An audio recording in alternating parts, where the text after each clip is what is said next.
उत्तर प्रदेश में संभल के बाद अब बदायूं में भी शमसी जामा मस्जिद के हवाले से एक नया तनाज़ा सामने आया।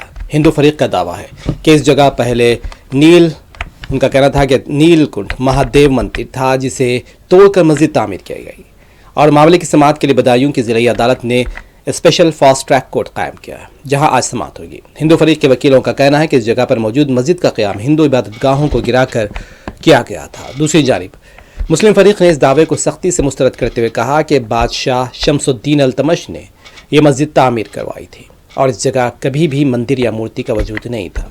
ऑल इंडिया मजलिस इत्तेहादुल मुस्लिमीन के सदर बैरिस्टर असदुद्दीन ओवैसी ने इस तनाज़े पर तनकीद करते हुए कहा कि आने वाली नस्लों को AI की तालीम के बजाय ASI की खुदाई में उलझा दिया जा रहा है। उन्होंने हुकूमत और अदालत को ये याद दिलाया कि 1991 का इबादतगाह एक्ट इस तरह के तनाज़ात पर वाज़ेह रहनुमाई फराहम करता है। ये मामला संभल के तनाज़ात से मुशाबहत रखता है, जहाँ हिंदू फरीक ने जामा मस्जिद को मंदिर के मलबे पर तामीर होने का दावा किया था।